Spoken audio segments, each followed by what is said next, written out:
Hello and welcome to another edition of Sports Talkies with me, Clinton D'Souza, only on Herald TV. Today, coming back from the other side, we are going back into football, and this time we have already seen in the past that how Goa was defeated by a Gujarat team in their Santosh Trophy, and that too, which was headed and coached by a Goan. Yes, we clearly mentioned in one of our articles headline where one Goan celebrates another Goa's defeat, and I have with me today the coach of Gujarat team with me, Marcelino Pereira. Marcelino Pereira is actually a Goan, but he's a head coach for the team Gujarat in Gujarat here. First of all, sir, welcome to Herald TV. I want to know, sir, how do you feel, first of all, being in Goa back again? Oh, it was very nice. I missed my fish curry rice, and of course, I missed my family also. And I just wanted to be with my family in this proud moment of time. Yeah, so it's good to be back. Okay. You said it's good to be back, but the other day when the match was going on in in the other side of Gujarat out there, when the match was going on, you were facing your origins. So how do you take that match for you? Actually, to say the pressure was more on the Goans than us. We had nothing to lose, because everybody thought that Gujarat team is, okay, but no one took them seriously. But when I took the job, I made sure that they play real good football, and this worked out. But to tell you the fact, when the match started between Goa and Gujarat, I don't know. I just felt the pressure and I wanted to sit. I sat for some few seconds, almost I think a minute maybe, and then I got up and I started to coach. The pressure was there actually. How important was that match for you? Because everyone is talking about that one match out there. Goa was already, they won, there are two back-to-back matches, and the third match was against Gujarat. So how did you take Goa that day? Because they were already on the winning note. So how did you take Goa that night? To tell you the fact, I was very, what you can say, sure that Goa will do something in that match. But from deep down from my heart, I also wanted to prove myself. So I had come with a mindset and I had prepared the team that we are not going to give up. We will be, whether it's a do or die situation, we had to go for a win, but we will not give it easy to Goa. So that was the mindset I had prepared the team. And to tell you the fact, the team did better than my expectations. Coming back, sir, that match, we were just discussing about the recent match Goa versus Gujarat, okay, which was held in Bhavnagar, Gujarat, so as you said. So I want to know, you took a lead, your team gave a lead in the first half itself. So what was that message that you gave in the dressing room for them in the halftime? Actually, when I started my coaching or camp with Gujarat, I went in with, three formations. First one was 4-2-3-1, which is very effective nowadays. Most of the clubs are doing it. Then the second one is very common, 4-4-2. And the third one, I just had a hint that, this will be very useful with Goa. Third one was a very defensive system, 4-1-4-1. So when I started with 4-2-3-1, then Goa was playing football. They had a chance, but I had a plan also. Then gradually we got the grip of the match, and in the 32nd minute we scored. And then, after that it was like, boys were in a good mood and they didn't give up. Then I changed the formation to 4-4-2, which worked out. Till the half time we kept them at bay, and we went to the dressing room and I said, we are almost there. Only 45 minutes is left for glory. And you people will be the hero from now on if you can hold on to this lead. And I just motivated them. Just few corrections where the defense was little, not up to the mark. And more of what I did was just to motivate them and keep them to that level, because, Goa need only one chance and they will not, miss it. As far as we are concerned, we missed quite a chances, but half-hearted chances. But the one chances which we created, this one, was a beautiful chance. He dribbled past two defenders and a lightning shot, and the goalkeeper could not do anything. And there we were. Yeah, I can see that smile on your face. So, did that smile continue when you met your fellow colleague from Goa team? I actually, to tell you the fact, when I met him, we both buses came at the same time. We were going to our respected dressing room, and I know Kambo from long time. We share a good relationship. So I told Kambo, Chod Marshi chair, and he was like, he just smiled and he went inside. And then some players were there whom I have coached before. They also, hello sir, you are here, and go I sir, bora. And then it was a normal game, you know. Then on the field we are rivals, you know that. And after the match, when I met him, you know, they were like, obviously, they were not happy about it, but still he managed to shake hand and he said, all the best in the coming tournament. Yeah.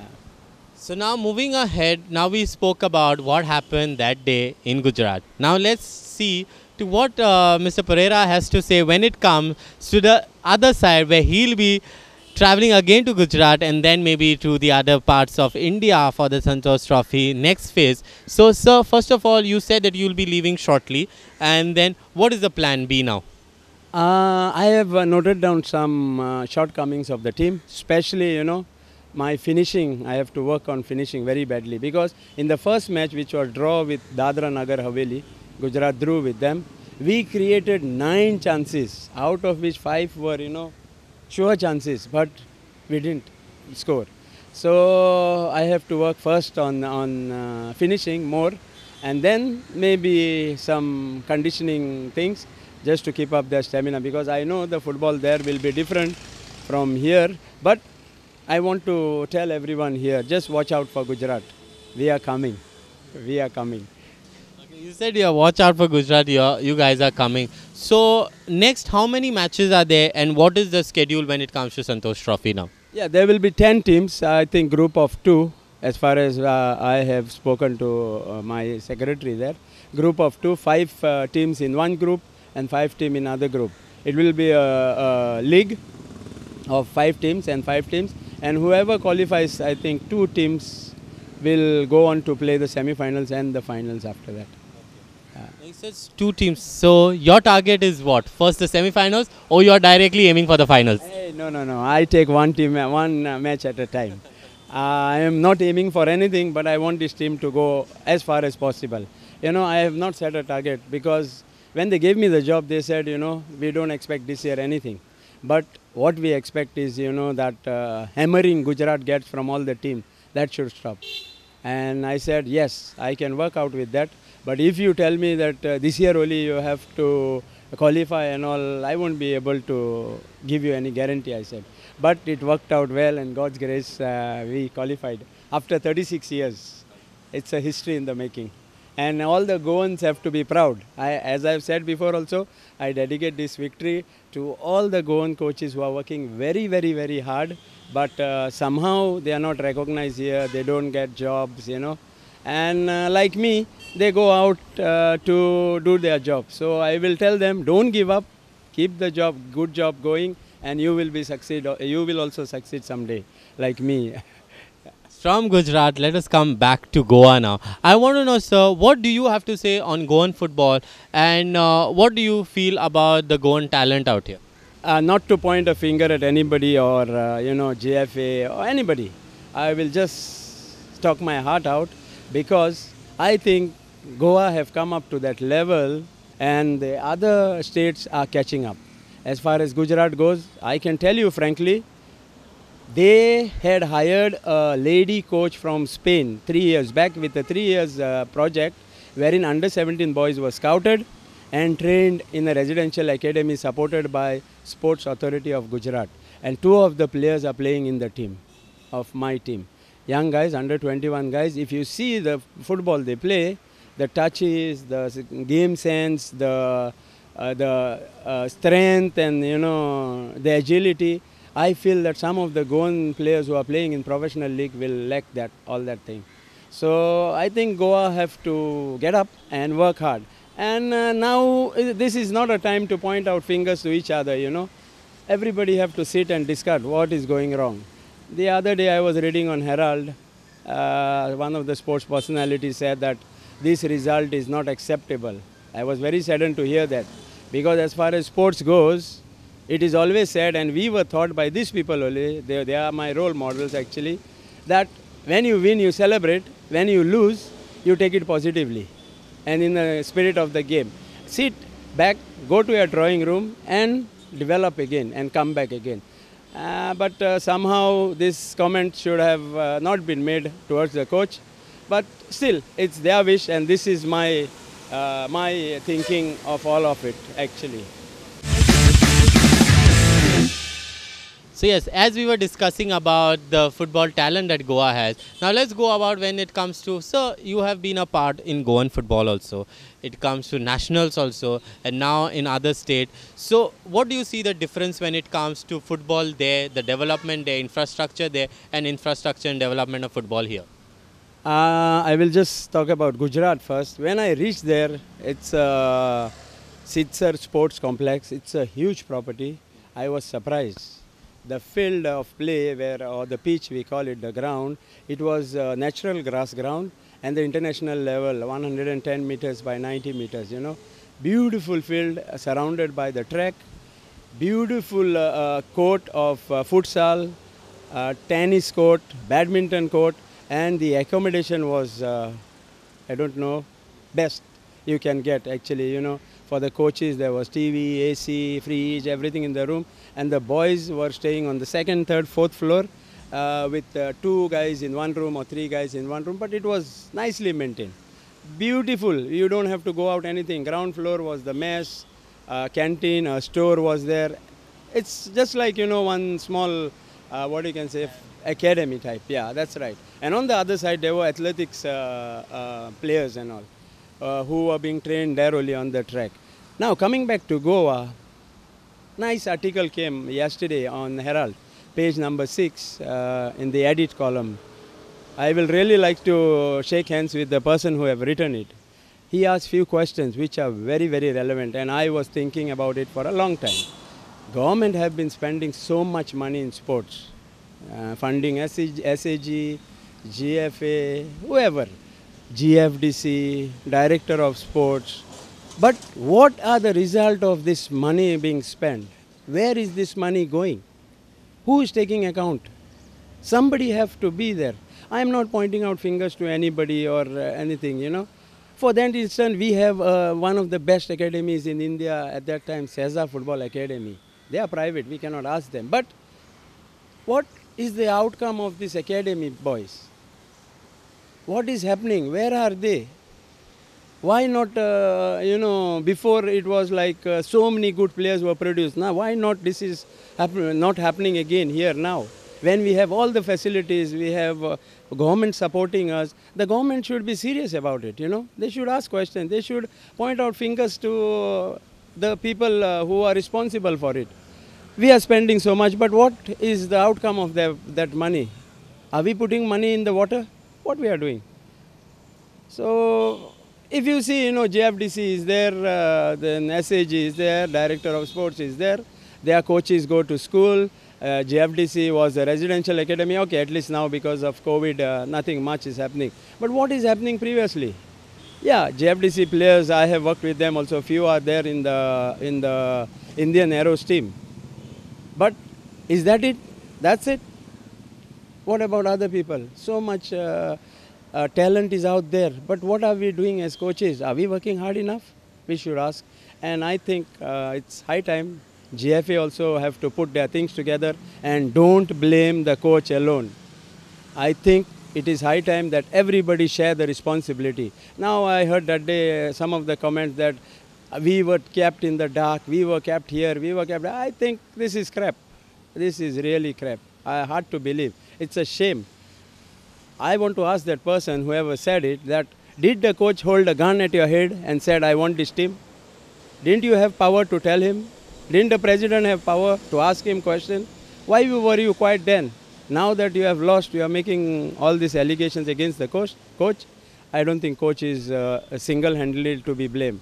Everybody have to take a blame. Because when we win, everybody comes to stand on the picture. And where is the coach there? maybe standing behind somewhere. And now, when we are lost, instead of getting together, sitting in a closed door meeting, discussing, we are pointing fingers at each other and fighting. I think this is not good. This is I not think every match should be taken in a positive way.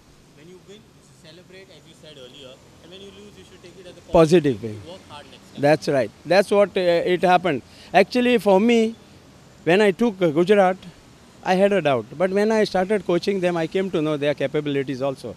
They were not up to the mark. If you say difference between Goa and Gujarat is Goan players get too much exposures.